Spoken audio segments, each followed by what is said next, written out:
Hello, my name is Yuan Wang. My major are BA and finance. The topic of my 5501 data story today is impact of aging population on Chinese economic development. Do you know why this incident is so important to me? When I was a child, my mother always told me, if you don't study hard, when you get old, you will have to pick up garbage for a living. This threat has always made me afraid and curious about the life of old people. I always wonder what the society will become when I get old. I'm not going to starve, am I? And you can see nowadays, aging population is a global problem, as is shown in figure. The proportion of old people is gradually increasing, and the aging population of the world will be very serious by 2050. This is an interesting topic for people born in the 1990s, as it relates to their retirement in China. In addition, Chinese government also needs to take care of their outlay because the government is selected by the people and has an obligation to complete the study. You can see that the proportion of elderly population in China in the pie chart is already high. Well, the focus in the discount chart will show that China's life expectancy is gradually catching up with the developed countries, which means that it faces the problem of getting old before getting rich in China.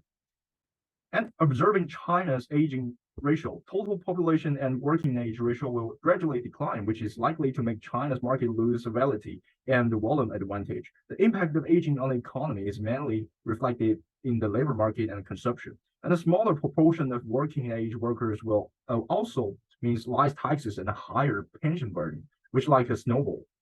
In addition, increasing proportion of elderly population and decreasing ability of consumer market are also bad signals.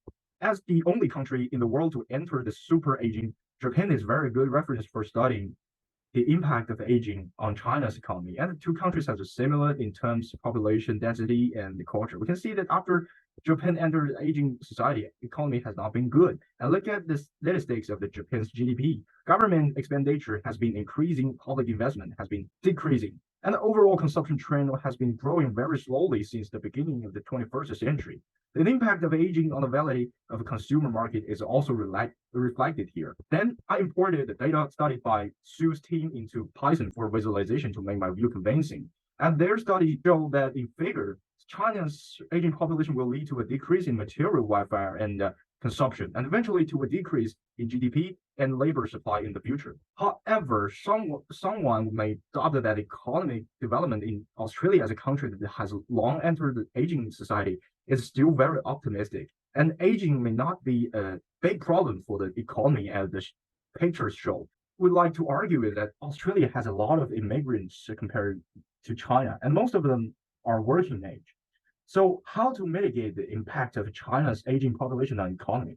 China's pension system has three pillars, and nearly 70% of which are borne by the state, by the government, and rest by enterprises and individuals. We can encourage the development of pension finance and learn from Australia's superannuation to allow citizens to manage their own pension investment.